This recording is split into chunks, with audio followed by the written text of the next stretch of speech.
Alright, ladies and gentlemen, gear up and be ready to enter the water in 20 minutes. That was the call I heard from Victor, our team leader, as I stood on the rear deck of the research vessel Adriana Glass, the chilly wind and biting sea spray of the Atlantic hitting me in the face as I stared out at the dark blue waves crowned with white caps. Above my head on its tether dangled a yellow submersible, the restraints holding it in place letting out small, soft creaks of protest as she shifted with the ship bobbing up and down in the waves, only kept in place by her anchor. I turned and looked out over the opposite side of the ship. As we were about 300 miles offshore, I couldn't see land, but I knew just over the horizon to the north lay Nantucket Island, to the west, New York City. As I looked back towards shore, a particularly nasty gust of wind slammed into my back, sending a shiver straight up my spine. I quickly flipped the collar of my coat up to protect myself, then looked around me at the others gearing up. "Mitchell, you'll be going in the submersible this time, due to your hand," he called again, striding over to check on the 4 scuba divers who were being assisted into their twin tanks and weight belts. I glanced down at the bandage on my right hand and sighed heavily. Of frickin' course I had to hurt myself right before the voyage, I thought miserably. Any injury is detrimental when you're on the job. When you're a professional scuba diver and underwater surveyor, it's disastrous and can bench you. I'd been looking forward to this trip for months, feeling as giddy as a kid in a candy shop with a $20 bill scrunched up in his hand.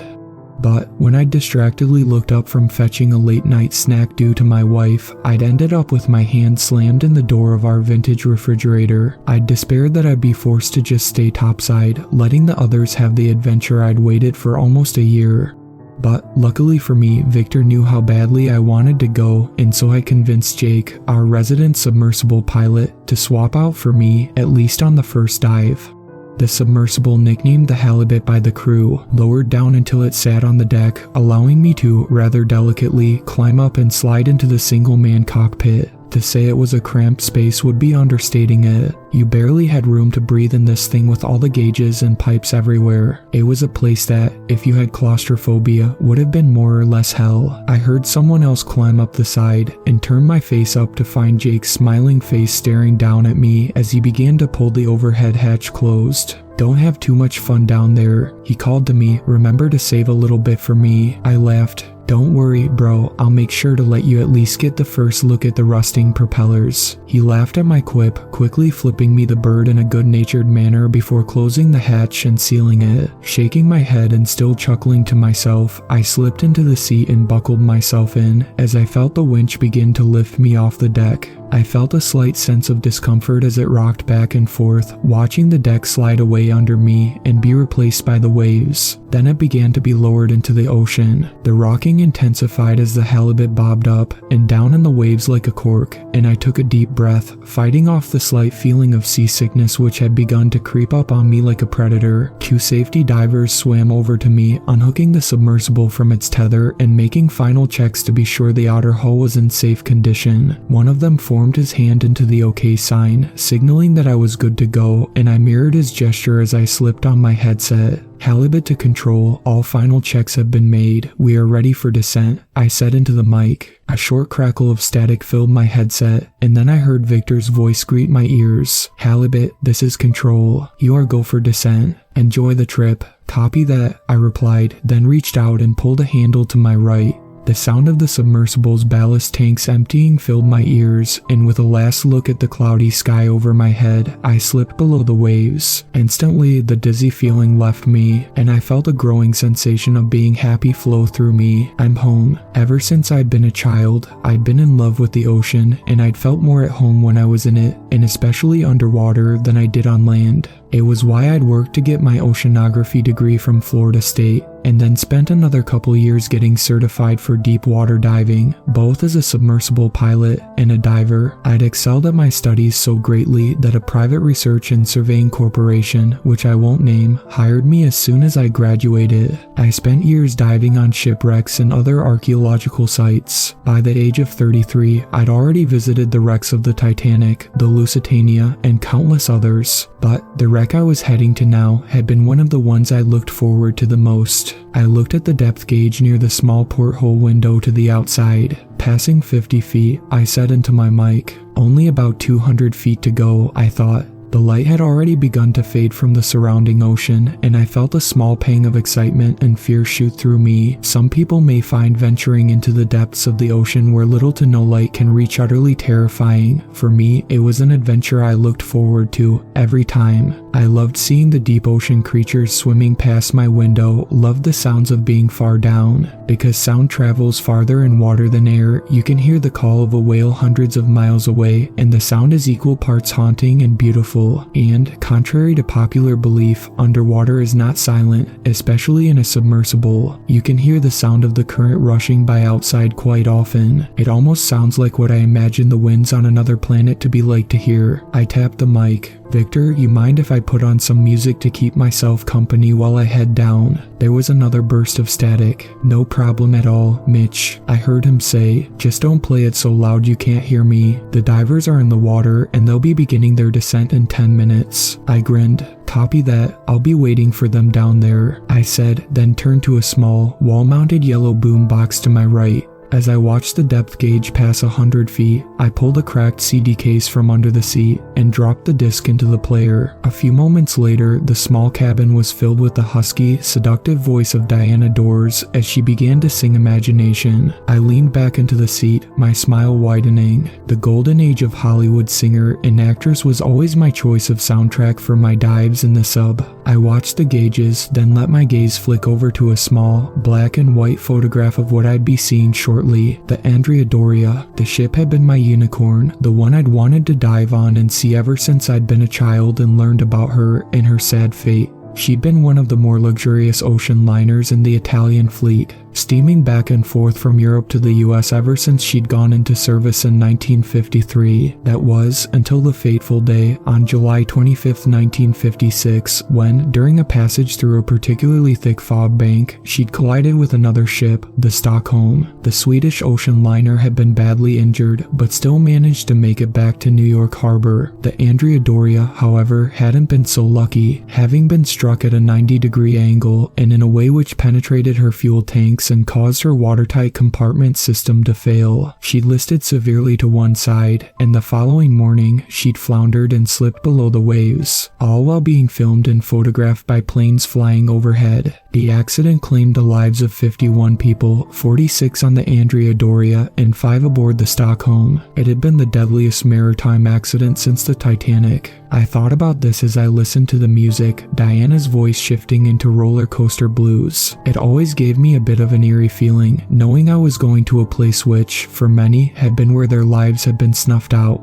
For a moment, the thought made the now dark ocean outside the porthole take on a slightly sinister atmosphere, and the childish part of my mind raced with images of slimy, shimmering monsters slipping through the depths, their mouths poised open to snatch anything unsuspecting in their path. I shook my head. Get a grip, Mitchell. It's a shipwreck, not a haunted house, and not a horror movie. I glanced at the depth gauge. Passing 130 feet, I said into the mic, then leaned towards the porthole. The eerie emotion and thoughts had slipped away, and I was once again gripped by excitement. In less than 10 minutes, I'd be flicking on the outside lights and seeing her for the first time. Copy that, Mitch Victor said. The divers are moving down the anchor line. They'll have about half an hour to 45 minutes bottom time before having to ascend to complete their decompression stops. Knowing that somewhere above, the other 4 were swimming down the huge anchor chain towards me, as I reached 140 feet, I reached out and flipped the switches for the exterior lights. Instantly, the darkness which had surrounded me for the last 20 minutes was banished away, both from the porthole and hull-mounted cameras, which fed back to screens around me. I felt my pulse quicken as I suddenly caught a glimpse of something floating out of the darkness. The thoughts of monsters returned for a moment, until I realized what I was seeing. It's fishing nets. The wreck had caught many fishing nets over the course of the close to 66 years she'd sat on the ocean floor, making it more than a bit of a hazard for divers and submersibles alike.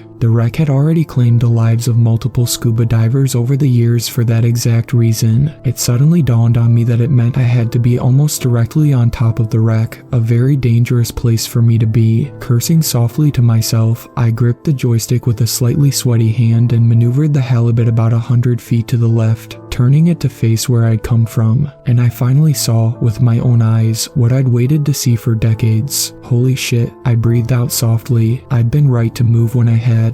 I almost forgot she was 90 feet wide. Directly in front of me, the porthole was filled with nothing but the immense shape of the ship's portside hull, which had heaps of rust accumulating on it. You could barely see the black and white paint which once adorned the hull, except for in very small patches. Glancing at the screens for the left and right cameras, I saw that I was almost directly in the midsection of the ship. Both the fore and after sections of the ship stretched away from me, out into the darkness beyond the lights. I reached out and hit pause on the music, hitting the record button on the cameras. I tapped the mic. Control, this is the halibut. We have found the Doria through the headset. I could hear the team back topside clap and congratulate each other, and then Victor spoke. Copy that, halibut. How's she looking? I maneuvered the submersible a little further away from the wreck, looking down at her where she lay on her starboard side on the ocean floor. I tapped my mic again. Well, the experts were right. She's disintegrating in the currents rather quickly. The entire top of her has basically fallen away, revealing the inner compartments and rooms. I stared at the massive gaping hole running down the middle of the once great ship where the bridge, upper decks, and first-class cabins had once been. Seeing her like this filled me with a giant pang of sadness as I quickly glanced at the photo of her in her glory days. From that beauty to this, I continued. The fishing nets we got reports of are still here, so warn the divers to stay clear of them, and the great opening will likely be the best way for them to enter the ship.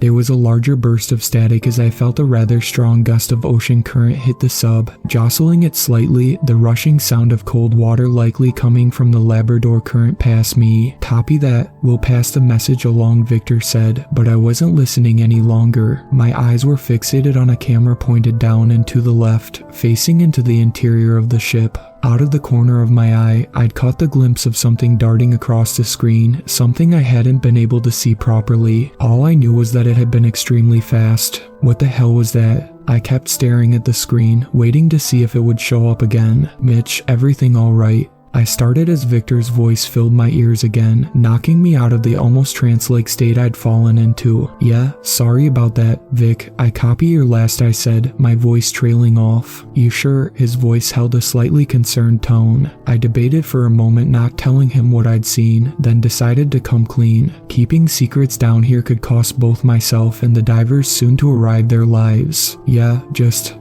I swear I caught a glimpse of something moving through the wreck, closer to the starboard side, I admitted. What did it look like? He asked, sounding both curious and wary. I honestly didn't see enough of it to know. It was just a quick flash, and then gone, I replied. There was a moment's pause as I heard him talking with the others, then his voice came back strong. Copy that. The guys up here say that it likely was just a fish moving through the wreck, but keep an eye out for it again regardless. I was about to acknowledge him when I heard another voice cut through the speakers. Control, this is Andrews. We've reached the bottom and can see the lights of the halibut off to our left. It was Bradley, the leader of the 4-person diving team, speaking through a microphone mounted in his mask. Copy that, Andrews. Proceed to the sub, then prepare for entry to the wreck. You've got 20 minutes to work now. Unlike myself, the diving team only had a short time to stay at these depths. They had to ascend back to the surface slowly and stop at certain points to make sure the gases formed in their bodies from being so deep didn't cause them to develop the bends, which could be fatal. Almost as if on cue, I saw the small lights of the 4 divers appear, followed by themselves as they swam into the range of the submersible's lights. Enjoying the view, Mitch, I heard Stephanie, one of the other divers, ask me over the comms. I shook my head, allowing a small smile to creep back on my face at the sound of excitement in her voice. Even starting to go, she's still gorgeous, I admitted. She's not what she used to be, is she? Pedro, another of the divers, joked. I wouldn't book a first-class ticket on her now, that's for sure, said the final member of the diving team, Grace. Alright, enough with the jokes, Bradley said seriously. We don't have much time. I saw him wave to me. Mitchell, keep the lights on the exposed intersection, he said, gesturing with his hand. We're going to enter now and be back out in. He checked the diving watch on his wrist. 15 minutes, I nodded. Copy that, Brad, I said. Be safe and enjoy yourself. I allowed a wistful tone to creep into my voice. I wish I was going in with you guys. Bradley allowed himself a small chuckle. As do I, my friend. And with that, they turned and swam away from the sub, towards the wreck. I watched them go, seeing them flick on more powerful lights as they reached the hulk. I saw them split into 2 teams of 2, one entering a passageway towards the stern section and another towards the bow. I tapped my mic. Control, they're inside. Starting the clock, I reached over and hit a digital timer which began to count down from 15 minutes. Copy that, halibut, Victor said simply, then clicked off. For a few minutes, I was left alone, listening to the sound of a whale echoing off from somewhere much farther out to sea, along with the whirring of the sub's thrusters and the roar of the currents. Then I heard Bradley speak, his voice slightly muffled by the layer of static due to the ship's hull in the way. Mitchell, Stephanie, and I have reached what has to be a galley of some sort, he said with a tone of awe. This place is incredible. I felt a pang of jealousy rip through me, but bit it back. Copy that, Brad, I said as I heard another voice come through the headset. Mitch, this is Grace, Pedro, and I have reached a passageway. We're going down a deck. Copy that, I said. Make sure to mark your path so you can find your way back. She acknowledged, then clicked off. As I stared, listening to the 2 teams move through the ship, I thought about the hidden treasure locked deep within the cargo hold. A rare concept car from the mid-50s called the Chrysler Norseman, which had been on the way to an auto show aboard the doomed ship. It's probably little more than the rubber tires and metal shavings by now, I thought. As I daydreamed, I again caught a glimpse of movement on one of the cameras, this time from one facing to the right. It had been the same vague shape I'd seen before, but this one had seemed different, somehow. I tapped my mic. Hey, Brad, did any of your team or Grace's just stick their head out of one of the passageways? I asked, hoping he'd tell me yes, but the answer I received was not the one I'd wanted. Negative, Mitch, we're both deep inside the ship. Why? I felt my pulse quicken slightly and swallowed. I tried to force it away, but the 2 appearances on the cameras had slithered underneath my mental defenses, making me feel as though insects had burrowed under my skin. I just thought I saw something on one of the cameras, twice now, darting around in the wreck. I forced my voice to remain cool and calm. Do me a favor and keep an eye out, all of you guys. There was a moment of silence. Copy that, Mitch. Grace, you heard him. Keep an eye out. Copy, I heard Grace say, her voice sounding a little worried. Sharks, eels, and other creatures love to inhabit shipwrecks. The last thing that needed to happen was for the guys to bump into one in a confined space. I looked at the clock. 9 minutes until they come back out. I thought with a bit of relief that time was passing so quickly. That's when I heard Stephanie's voice come through the comms. Hey, Mitch, did you see that down at the end of the corridor there? She asked quietly. No, I didn't. I heard him answer. I swear I saw something looking out at us from a doorway or something, she said. After a second, I heard him answer her. Well, we've got about 8 minutes left. Let's go take a look.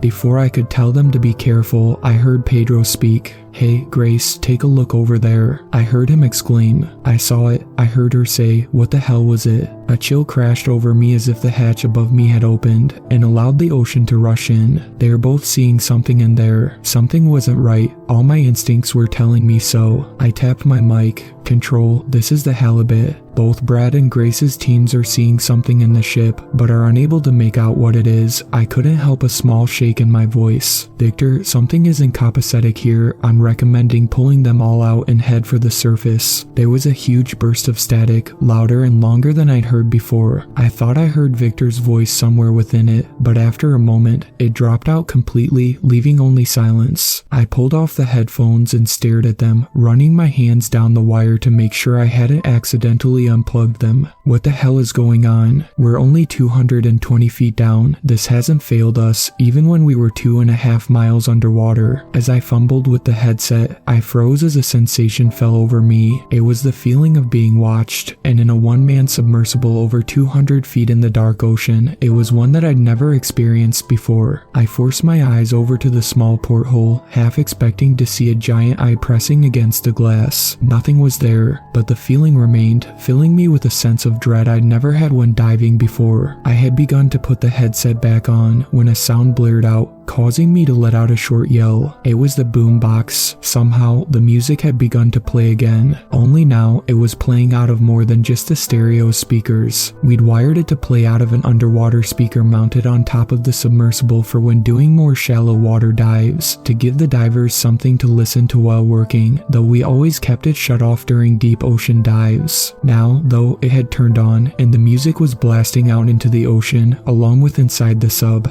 I jammed the headset back on my head and began to fumble with the boom box's controls, trying to turn the music off. But no matter what I pressed or how hard I hit it, it refused to stop playing, nor would the speaker turn off. "Mitchell, Bradley here. What the hell are you doing?" I heard Bradley call through the headset. "I'm not doing anything," I yelled. The music turned on for no reason. As I fought to regain control over the CD, I heard him call for everyone to leave the ship. As I was left alone again for a moment, I suddenly realized something. The song playing wasn't the next one on the track list. It was one from the beginning of the disc. Diana was singing the first track, a song called The Point of No Return. For some reason, the realization of the song caused another shiver to shoot up my spine as I listened to her singing about being beyond the point of no return, asking why not give in and to let yourself go. That's when I heard Bradley's voice. "Stephanie, what the hell is that?" The tone of his voice held something I'd never heard before: fear. The man was an experienced ex-Navy diver, someone who'd done underwater combat. He'd never lost it over anything, not even a pack of aggressive humboldt squid off the coast of California. To hear him palpably afraid made me feel beyond terrified. "Oh God," I heard Stephanie gasp out. A second later, Grace's voice stabbed into my ears, filled with panic. "Mitchell, there's something in here with us," she shouted. "Oh, fuck me, there's more of them," Pedro screamed. They're all around us. That had been from Stephanie. I jammed down the transmit button. "Guys, get out of there right now," I ordered, my own voice shaking. But the comms were filled with chaos. "Jesus, there's at least 10 or 20 of them coming from all directions." Bradley called, "Stephanie, in here." At the same time, Grace called out to me, "Mitchell, there's at least 20 or 25 coming out of the dark towards us. We can't tell what they are, they're just shadows out of the lights." Pedro cut it. "Oh my God, that can't be." His voice trailed off, and then the entire channel was taken over by an almost painful burst of static. I stabbed the transmit button. "Grace, Pedro, Stephanie, Brad. Anyone, answer me." The only thing I received was static as the song began to repeat itself. I put my hand to my mouth, feeling horror like I'd never felt flow through me. "I've got to try the surface again." I reached for the switch to swap over to the surface channel again when multiple ear-piercing sounds assaulted my ears. As I listened to it, I felt the front of my jeans turn damp as I pissed myself with fear. It was the sound of my 4 co-workers, my 4 friends, screaming. They were all screaming at the same time, each wail overlapping the other. All of them sounded as though they were being tortured in the worst possible way. It was the most horrific pain sound I'd ever heard. For what had to be less than 20 seconds, but what felt like an eternity, they continued to scream, never drawing in breath, just unending screams which I would have thought would have torn their vocal cords before all comms cut to static. My breathing came in short, ragged gasps as I fought to keep myself from falling into a panic attack. "Oh fuck, oh fuck, oh fuck." It kept repeating itself in my head. Tears began to fall from my face, both for my friends and the amount of fear sweeping through me like snake's venom. That was when all the lights and cameras in the submersible went out, plunging me into complete darkness. The music died away as well. I fought back a scream, fumbling around in the blackness. There was a tiny amount of light coming from the gauges for the depth and power, showing me that the motors still had power. Then why did everything else go? The thought was torn away from me as something slammed into the side of the halibut, enough to pitch me into something, causing a searing pain to flash through my head. In the dark, I felt a warm trickle of what had to be blood begin to drip from what had to be a pretty nasty gash. What the fuck? As I attempted to sit back down, another impact struck the sub, this time from the opposite side. It was followed by another, and a second later, the submersible began to be pummeled from all directions by God only knew what. All of a sudden, the music blasted back into life, louder than it had been before. The point of no return began to scream into my ears. I screamed as well, my voice almost overwhelming the vocals. "I don't want to die down here," I screamed in my own mind. Impact after impact kept coming, and I knew the sub could only take it for so long. After enough, it would implode, and along with it would go me. Feeling a wave of determination surge through me, I crashed around in the dark like a bull in a china shop, trying to find the switch to fill the ballast tanks with air. I leaned forward, fumbling as the song threatened to overwhelm my own screaming thoughts. I began to feel despair as I heard a loud groan come from the submersible's outer hull, as if it was screaming out in protest itself. That's when I felt my hand grab onto what I'd been looking for. Screaming out loud again, this time more of a battle cry than of terror, I slammed it upwards. For a moment, nothing happened. I looked forward, towards where the porthole to the outside was. The low glow of the gauges barely illuminated it. It also illuminated something else, something which drained all the blood from my face and made me scream louder than I ever had in my life. And then the submersible began to rise, very slowly at first, but as the tanks filled with more air, it rose quicker. I saw the depth gauge rise to 110 feet and saw the first beams of light begin to flicker down from the surface as I kept climbing away from the hell beneath me. I pulled my knees up against my chest, curling myself into a ball, and began to sob loudly. As the sub rose, the music, that damn music, finally died away, seeming to short out completely, leaving nothing but the sound of water rushing by. That's how they found me, curled up in a ball on the pilot's seat, unable to stop crying. They immediately pulled me out, and after patching up my head wound, took me to the ship's hyperbaric chamber, fearing my rapid ascent had given me the bends. After a few days of observation, I was allowed out, where Victor pulled me by myself into an empty room. What the hell happened down there? He asked, almost desperately. I almost lied to him, fearing I'd be slapped with some sort of post-traumatic disorder label, but I came clean, telling him everything I'd seen and heard, not to mention experience at the end. He was silent for a long time, then led me out to the rear deck of the ship. We had already begun steaming back to port. As we approached the stern where the halibut dangled from her hook, he wordlessly pointed to it. I couldn't help but gasp as I finally got to see her after surfacing. Almost every square inch of her exterior hull had multiple dents in the sturdy metal. Normally, it would take having to slam straight into a wreck or reef to cause even a tiny dent to show up, but it looked like someone with the strength of Superman had taken a baseball bat to it. My jaw hanging open, I turned to Victor, who said nothing. He said nothing more for the rest of the trip back. There was a huge inquiry when we got back to shore, both by the company and the Coast Guard. We all were forced to take the stand in a closed hearing that, I found out later, nobody knew about. Many divers had died on the wreck before, but this was the single biggest diving disaster that had ever happened on it. After a long deliberation, the committee overseeing everything came to the conclusion that it had been negligence on the part of Victor and the others on the surface which had led to the 4 deaths. As I was trapped in the sub, I could do nothing to help and was therefore absolved of anything. But Victor and the entire team were fired and fined massively. The committee also declared that nobody, aside from the people in the room, would ever know that they had died inside the wreck.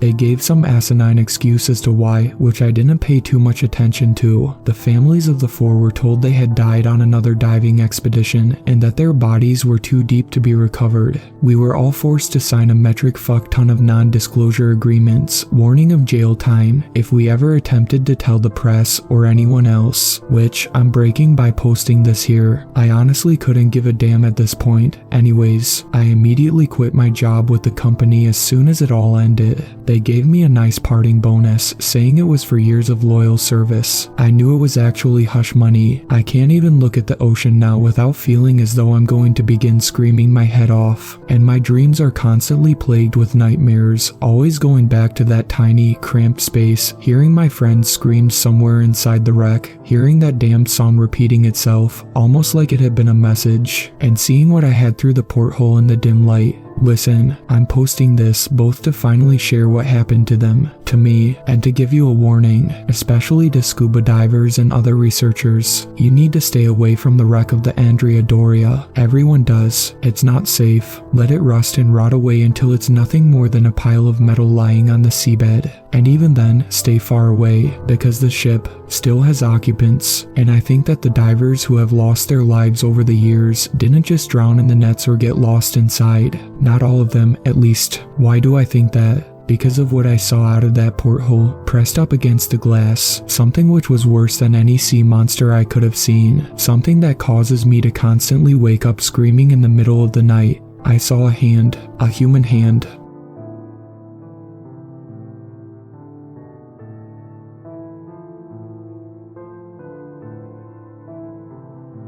Thank you to my superfans, Sweet Black Swan, Tacey, and Brooklyn. I really appreciate you guys supporting my channel, and I look forward to making more content for everyone.